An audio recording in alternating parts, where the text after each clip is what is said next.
내 구주 예수를 더욱 사랑 엎드려 비는 말 들으소서. 내 진정 소원이 내 구주 예수를 더욱 사랑 더욱 사랑. 이전엔 세상 나 기뻤어도 지금 내 기쁨은 오직 예수. 다만 내 비는 말 내 구주 예수를 더욱 사랑 더욱 사랑. 이 세상 떠날 때 찬양하고 숨질 때 하는 말 이것일세. 다만 내 비는 말 내 구주 예수를 더욱 사랑 더욱 사랑. 아멘. 사도신경으로 신앙 고백하시겠습니다. 전능하사 천지를 만드신 하나님 아버지를 내가 믿사오며 그 외아들 우리 주 예수 그리스도를 믿사오니 이는 성령으로 잉태하사 동정녀 마리아에게 나시고 본디오 빌라도에게 고난을 받으사 십자가에 못 박혀 죽으시고 장사한 지 사흘 만에 죽은 자 가운데서 다시 살아나시며 하늘에 오르사 전능하신 하나님 우편에 앉아 계시다가 저리로서 산 자와 죽은 자를 심판하러 오시리라. 성령을 믿사오며 거룩한 공회와 성도가 서로 교통하는 것과 죄를 사하여 주시는 것과 몸이 다시 사는 것과 영원히 사는 것을 믿사옵나이다. 아멘. 사도행전 26장입니다. 사도행전 26장 1절에서 18절까지 사도행전 26장 1절에서 18절까지 말씀을 봉독해 드리겠습니다. 아그리빠가 바울에게 이르되 너를 위하여 말하기를 내게 허락하노라 하니 이에 바울이 손을 들어 변명하되 아그리빠 왕이여 유대인이 고발하는 모든 일을 오늘 당신 앞에서 변명하게 된 것을 다행히 여기나이다. 특히 당신이 유대인의 모든 풍속과 문제를 아심이니이다. 그러므로 내 말을 너그러이 들으시기를 바라나이다. 내가 처음부터 내 민족과 더불어 예루살렘에서 젊었을 때 생활한 상황을 유대인이 다 아는 바라. 일찍부터 나를 알았으니 그들이 증언하려 하면 내가 우리 종교의 가장 엄한 팔을 따라 바리새인의 생활을 하였다고 할 것이라. 이제도 여기 서서 신문 받는 것은 하나님이 우리 조상에게 약속하신 것을 바라는 까닭이니 이 약속은 우리 12지파가 밤낮으로 간절히 하나님을 받들어 섬김으로 얻기를 바라는 바인데 아그리빠 왕이여 이 소망으로 말미암아 내가 유대인들에게 고소를 당하는 것이니이다. 당신들은 하나님이 죽은 사람을 살리심을 어찌하여 못 믿을 것으로 여기나이까. 나도 나사렛 예수의 이름을 대적하여 많은 일을 행하여야 될 줄 스스로 생각하고 예루살렘에서 이런 일을 행하여 대제사장들에게서 고난을 받아 가지고 많은 성도를 옥에 가두며 또 죽일 때에 내가 찬성 투표를 하였고 또 모든 회당에서 여러 번 형벌하여 강제로 모독하는 말을 하게 하고 그들에 대하여 심히 격분하여 외국 성에까지 가서 박해하였고 그 일로 대제사장들의 권한과 위임을 받고 다메섹으로 갔나이다. 왕이여 정오가 되어 길에서 보니 하늘로부터 해보다 더 밝은 빛이 나와 내 동행들을 둘러 비추는지라.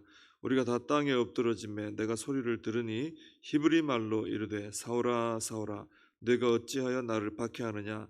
가시채를 뒷발질하기가 네게 고생이니라. 내가 대답하되 주님 누구시니까. 주께서 이르시되 나는 네가 박해하는 예수라. 일어나 너의 발로 서라. 내가 네게 나타난 것은 곧 내가 나를 본 일과 장차 내가 네게 나타날 일에 너로 종과 증인을 삼으려 함이니 이스라엘과 이방인들에게서 내가 너를 구원하여 그들에게 보내어 그 눈을 뜨게 하여 어둠에서 빛으로 사탄의 권세에서 하나님께로 돌아오게 하고 죄 사함과 나를 믿어 거룩하게 된 무리 가운데서 기업을 얻게 하리라 하더이다. 아멘. 바울은 지금 이 가이사랴에 이제 갇혀 있는 중입니다. 계속 몇 년째 갇혀 있는 생활을 하고 있는데 총독도 한번 바뀌었죠. 그래서 벨릭스에서 베스도로 바뀌었는데 이 베스도 총독도 바울의 건에 대해서는 시원하게 해결을 못하는 거예요. 자기가 뭐 이렇게 부활이고 뭐 이런 유대인의 어떤 그 율례와 이런 게 나오니까 이 사람은 왜 죽여야 되는가, 왜 잡아서 보내야 되는가 여기에 대해서 확신이 없는 거죠. 그러던 차에 이제 유대 사회를 잘 알고 있는 아그리빠 왕이 그 버니게하고 같이 이제 방문을 하는 바람에 당신이 아그리빠 왕이요, 당신이 한번 이 사람 한번 보시겠습니까? 좀 도와주십시오 해서 신문을 하게 되죠. 그래서 오늘 그 내용이 이제 쭉 나오고 있는 것입니다. 그 내용을 좀 요약을 하면은 바울은 이제 이 하나님께서 유대인들에게, 자기도 이제 유대인인데 열심히 믿는 유대인이었다 이거죠. 그런데 다 이제 유대인들이 자기를 아는데 이 자기가 지금 왜 잡혔냐면은 유대인들에게 하나님이 약속하신 부활의 소망에 대해서 나는 전했을 뿐인데 이 유대인들에게 지금 핍박을 받고 있습니다. 그게 이제 2절에서 7절까지 그 내용이 나옵니다. 그리고 이제 8절에서 보면은 이런 말을 하죠. 바울이 당신들은 하나님이 죽은 사람을 살리심을 어찌하여 못 믿을 것을 여기십니까? 이렇게 이제 질문을 합니다. 왜 부활을 이렇게 못 믿느냐? 그러면서 자신도 원래는 못 믿었다 이거예요. 자신도 반대편에 서 있었다 이거죠. 그러다가 다메섹 도상에서 예수님 만나는 경험으로 완전히 변화돼 가지고 부활을 전하는 사람이 이렇게 됐습니다. 이렇게 자기가 어떻게 해서 이렇게 여기까지 왔는지, 왜 부활을 전하는지 이것을 쭉 이제 간증하고 이제 전하는 것이죠. 자, 그런데 우리가 그동안 바울이 예수님 만난 간증은 여러 번 봤습니다. 잘 알죠. 우리가 내용을 잘 알고 있습니다. 근데 이제까지 하고 좀 다른 어떤 표현들이, 언급들이 좀 나와요. 오늘 보면 14절에 보시면은 바울이 다메섹으로 가다가 밝은 빛으로 인해 땅에 엎드러졌을 때 예수님께서 하신 말씀이 나오는데 이런 말씀하십니다. 사울아 사울아 내가 어찌하여 나를 박해하느냐.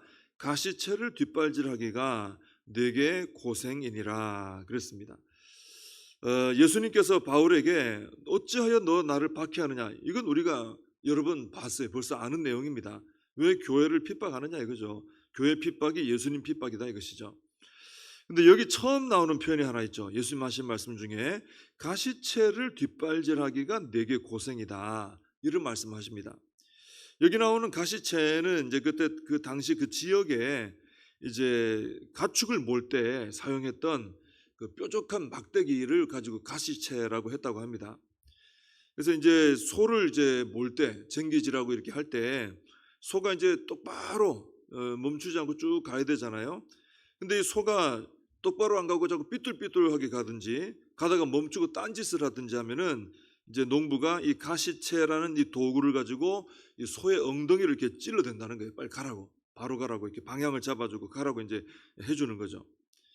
근데 주인이 가시채로 찌르면 소들이 이제 정신 차려 가는데 때로는 소가 자신의 엉덩이를 찌르는 이 가시채가 싫어가지고 뒷발질을 한다는 거예요.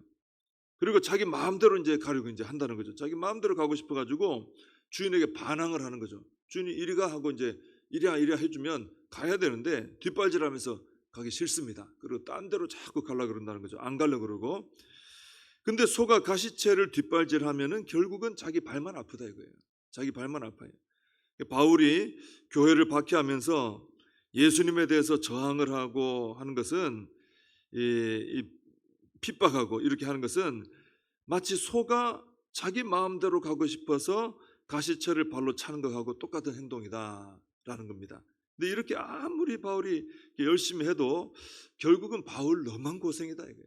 예수님 말씀이 너만 고생하지 말아라. 너 왜 이렇게 고생하고 있느냐? 헛된 고생이다 이거죠.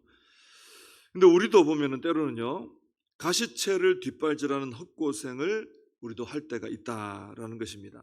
주님께서 이리로 가자 하시는데 우리는 싫다고 가시체를 뒷발질하면서 이제 내 뜻대로 가려고 하는 거죠. 주님 저는 이리 가고 싶습니다. 주님은 저리 가자 하는데 우리는 이리 가고 싶습니다. 주님이 이거 하자 그런데 이건 하기 싫고 이거 하고 다른 거 하고 싶습니다. 이런 식으로 주님이 자꾸 어떤 뜻을 보여주시고 이렇게 하자 하시는데 내 뜻대로 살고 싶으니까 자꾸 가시체를 뒷발질하는 거예요. 가기 싫어요, 가기 싫어요 하면서. 근데 그렇게 할수록 어떻게 된다는 겁니까? 나만 고생이다 이거죠. 나만 헛고생한다는 거죠. 내가 행복해질 수 있는 방법이 아니라는 것입니다.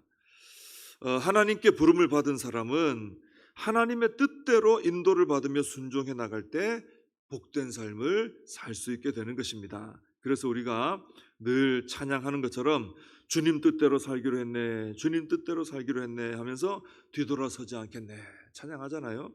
그래서 우리가 주님이 인도하시는 길로 우리가 주님을 신뢰하면서 기쁨으로 따라가는 것이 우리의 모습이 되어야 된다는 것입니다. 그럴 때 주님도 영광 받으시고 또 우리도 복된 삶을 살 수 있는 것입니다.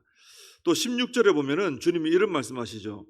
내가 네게 나타난 것은 곧 네가 나를 본 일과 장차 내가 네게 나타날 일에 너로 종과 증인을 삼으려 함이니. 이게 참 중요한 말씀입니다.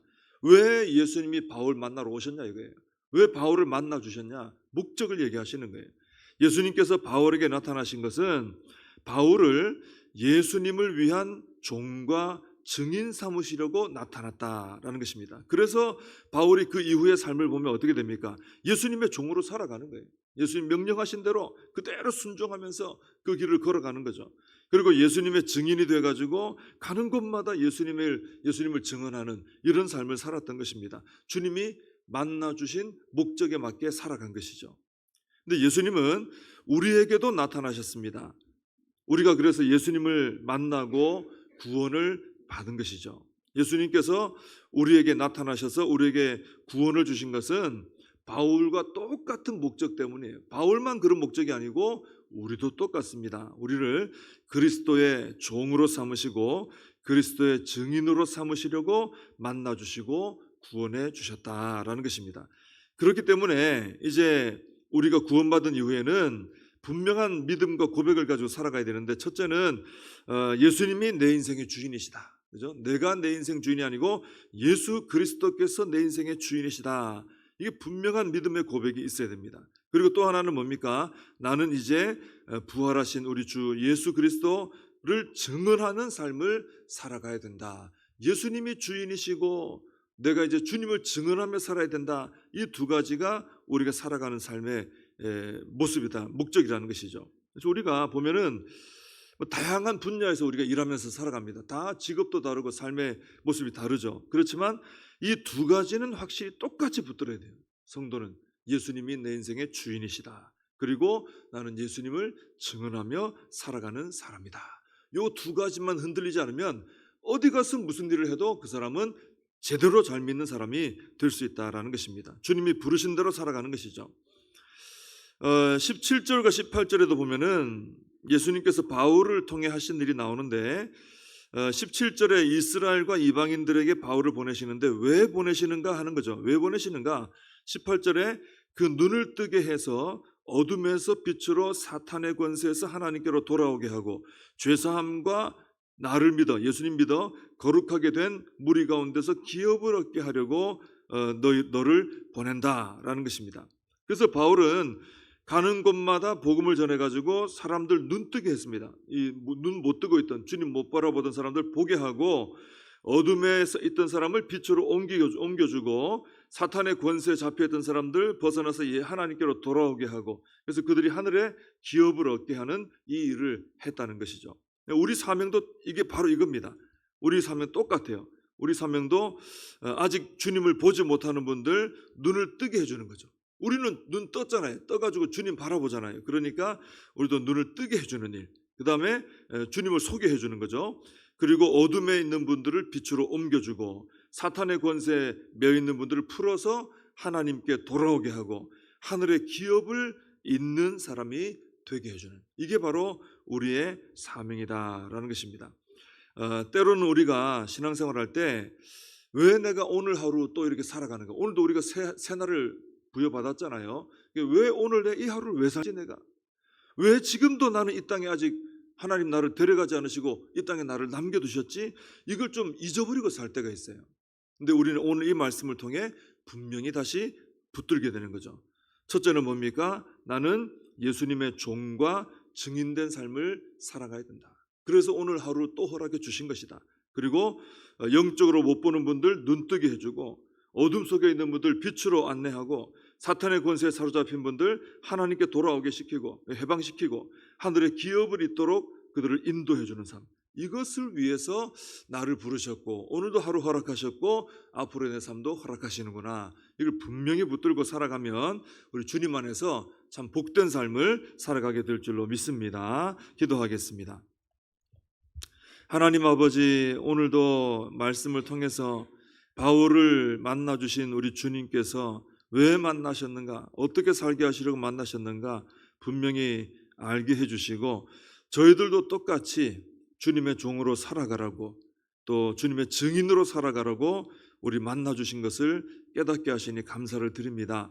하나님, 이것을 분명히 깨닫고 이제 나의 주인은 주님이시구나 분명히 고백하며 그렇게 살게 해주시고, 또 주님의 증인의 삶을 살아가게 해주시고, 저희들을 통해서 예수님 알지 못하던 분들이 예수님 알게 되는 이 열매를 위해서 살아가는 저희들의 삶이 되게 하여 주시옵소서. 하나님 아버지, 또 이번 주간에 귀한 수련회가 있습니다. 수련회 가운데 함께 해주시고, 무더운 일기 속에서도 건강하며 복을 받고 예수님 만나는 은혜가 있는 수련회가 되게 하여 주시옵소서. 예수님의 이름으로 기도하옵나이다. 아멘. 주님 가르쳐주신 기도로 예배를 마칩니다. 하늘에 계신 우리 아버지여, 이름이 거룩히 여김을 받으시오며 나라의 임하옵시며 뜻이 하늘에서 이룬 것 같이 땅에서도 이루어지이다. 오늘날 우리에게 일용할 양식을 주옵시고, 우리가 우리에게 죄진 자를 사하여 준 것 같이 우리 죄를 사하여 주옵시고, 우리를 시험에 들게 하지 마옵시고 다만 악에서 구하옵소서. 대개 나라와 권세와 영광이 아버지께 영원히 있사옵나이다. 아멘. 오늘 말씀 붙들고 기도하시고, 이 나라 민족을 위해서 기도하시고, 우리 교회와 다음 세대 우리 사명을 붙들고 기도하시고, 이번 주에 있을 중고등부 수련회 위에 또 앞으로 있을 청년대학부 수련회 위해서 기도해 주시기 바랍니다.